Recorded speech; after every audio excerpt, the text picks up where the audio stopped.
Ya, kita beralih ke informasi lain, pemirsa. Komisi Pemberantasan Korupsi KPK merilis dugaan kerugian dalam kasus korupsi haji mencapai 1 triliun rupiah. Hasil ini didapat dari hasil koordinasi KPK dengan Badan Pemeriksa Keuangan.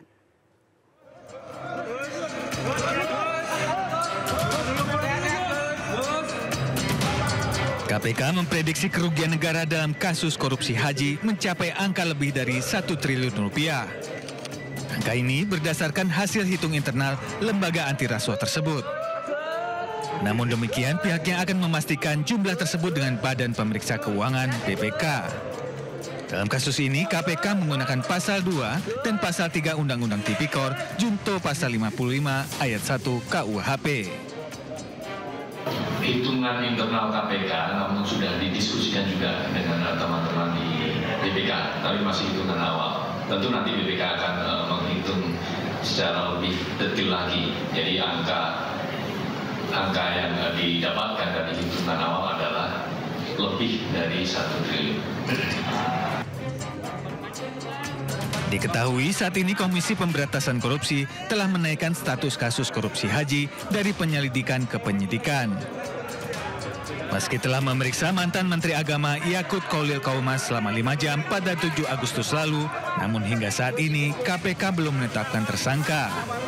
Yakut menolak untuk berkomentar adanya perintah dari mantan Presiden Joko Widodo atas permintaan penambahan kuota haji ini. Kesempatan untuk mengklarifikasi segala hal, terutama yang terkait dengan pembagian kuota tambahan pada APBD tahun 2024 yang lalu. Menurut peneliti Pukat UGM Zainur Rohman, dengan menaikkan status dari penyelidikan ke penyidikan, artinya KPK sudah menemukan unsur permufakatan jahat dalam pembagian kuota ibadah haji.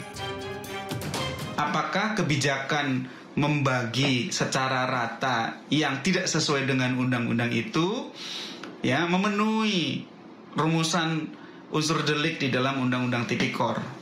Tentu KPK akan melakukan pendalaman apakah ada kickback, gratifikasi, suap, ada permufakatan jahat, persekongkolan atau tidak. Kasus ini bermula dari dugaan penyimpangan pengelolaan kuota haji tahun 2024. Kala itu Indonesia mendapatkan tambahan 2.000 kuota haji dari pemerintah Arab Saudi. Menurut undang-undang, seharusnya pembagian kuota 92% untuk jemaah haji reguler dan 8% untuk jemaah haji khusus. Namun, pada pelaksanaannya pembagian tersebut menjadi 50% untuk haji reguler dan 50% untuk haji khusus. KPK pun mengendus adanya permufakatan jahat dalam proses tersebut. Tim Liputan Anyus melaporkan. 2 anggota DPR menjadi tersangka dalam kasus dugaan korupsi dana CSR Bank Indonesia. Dana korupsi tersebut digunakan untuk keperluan pribadi seperti membeli sejumlah aset agar tidak terdeteksi.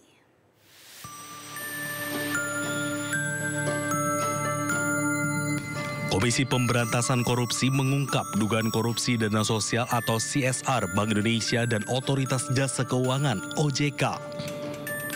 Dalam kasus ini, KPK menetapkan 2 tersangka yang merupakan anggota DPR RI, yakni Satori dan Heri Gunawan. Sekurang-kurangnya 2 alat bukti yang cukup dan kemudian 2 hari ke belakang menetapkan 2 orang tersangka sebagai berikut, yaitu HG selaku anggota Komisi 11 DPR RI periode 2019-2024. Kedua, ST selaku anggota Komisi 11 DPR RI periode 2019-2024. Selain menerima gratifikasi, kedua tersangka juga melakukan tindak pencucian uang, yakni dengan menggunakan uang hasil korupsi dengan total 28,38 miliar rupiah. Selama periode 2020-2024, Heri Gunawan diduga terima lebih dari 15 miliar rupiah melalui 4 yayasan. Uang tersebut digunakan untuk membangun rumah makan hingga kendaraan. Sementara Satori diduga menerima 12,52 miliar. Uang korupsi tersebut digunakan untuk deposito membangun showroom kendaraan dan aset. KPK juga menduga uang hasil korupsi ini digunakan untuk biaya kepentingan politik. Kejagung memastikan red notice Riza Khalid masih diproses, namun demikian Kapus Penkum Kejagung memastikan Riza Khalid masuk DPO pada pekan ini. Sementara yang 5 kendaraan itu, yang lain sedang kami cari juga. Yang 5 ini nilainya sudah ada belum Pak? Taksasinya belum ada, belum dapat kita. Ada sejumlah uang hasil juga nilainya kecil, nggak seberapa. Tapi nanti tetap nanti dilakukan penyitaan. Terkait notice sedang proses, tinggal kita tunggu aja. Kalau DPO terkait dengan MRC, insya Allah di minggu ini akan ditetapkan DPO-nya.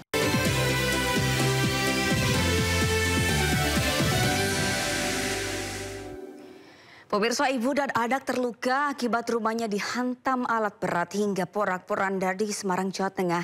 Kedua korban tertimpa reruntuhan tembok saat sedang tidur di kamar.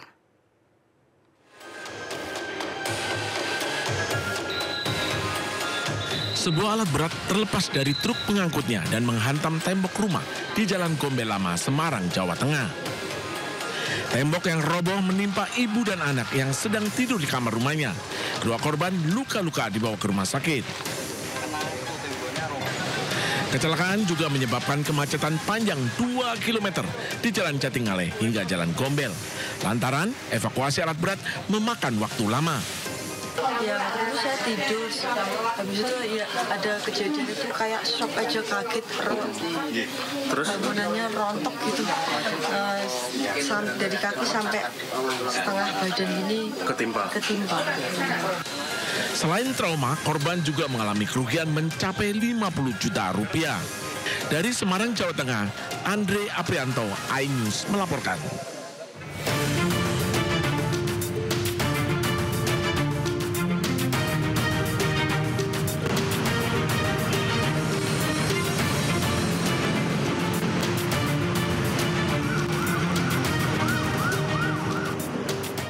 Dan pemirsa, saatnya kita simak pantauan arus lalu lintas yang ini. Kami telah terhubung dengan Brigadir Treslinda dari ANTI Polri yang kini berada di kawasan Pasar Minggu, Jakarta Selatan. Selamat siang Brigadir Treslinda, bagaimana pantauan arus lalu lintas dari tempat Anda melapor? Ya baik, terima kasih Sabrina dan selamat siang pemirsa.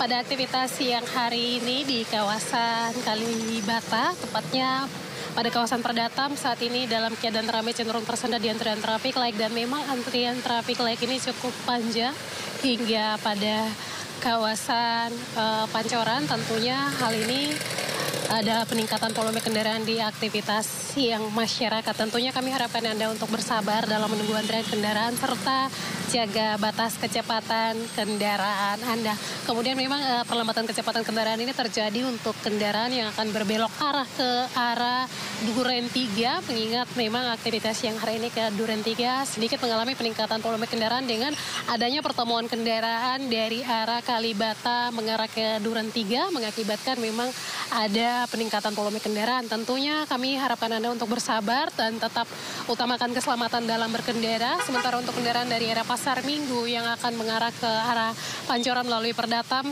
masih dalam keadaan ramai dan lancar. Perlambatan kecepatan kendaraan sesekali terjadi di antrian traffic light.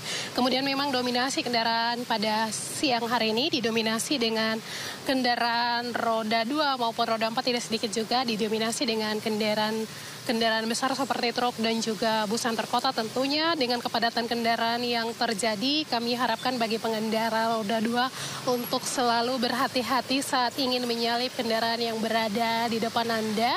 Perlu kami sampaikan bahwa dalam keadaan seperti ini sering menimbulkan kecelakaan lalu lintas, bahkan tidak sedikit menimbulkan korban jiwa di jalan raya. Tentunya kami harapkan Anda untuk selalu berhati-hati. Kemudian kami juga menghimbau bagi pengguna kendaraan roda 2 maupun roda 4 yang tidak menggunakan plat nomor ataupun menggunakan plat nomor palsu. Perlu kami informasikan bahwa hal ini dapat dikenakan sanksi pidana penjara 6 tahun dan hal ini diatur dalam pasal 263 KUHP serta sanksi tilang berdasarkan Undang-Undang Lalu Lintas pada pasal 280. Dikarenakan tidak menggunakan plat nomor dan plat nomor palsu menyebabkan kesulitan dalam mengidentifikasi serta menindak pelaku kejahatan sebab potensi resiko seperti pencurian kendaraan, penipuan ataupun pelarian dari kejahatan dapat terjadi pada kendaraan yang tidak menggunakan plat nomor. Untuk itu kami harapkan Anda dapat menggunakan plat nomor sesuai dengan ketentuan yang sudah berlaku saat berkendara di jalan raya. Hal ini demi terciptanya keamanan, keselamatan, ketertiban, serta kelancaran dalam berlalu lintas. Bagi Anda yang akan beraktivitas, periksa kembali kelayakan kendaraan Anda, serta pastinya Anda sendiri dalam keadaan sehat untuk menciptakan Kamsel Tipcar Lantas. Bagi Anda yang akan mengupdate informasi-informasi seputar arus lalu lintas terkini, kami siap melayani Anda di 1500669 ataupun melalui SMS Center kami di 9119. Demikian Brigadir Treslinda melaporkan, kembali ke rekan saya Sabrina, silakan. Terima kasih Brigadir Treslinda atas laporannya dari kawasan Pasar Minggu, Jakarta Selatan. Selamat bertugas kembali dan salam presisi.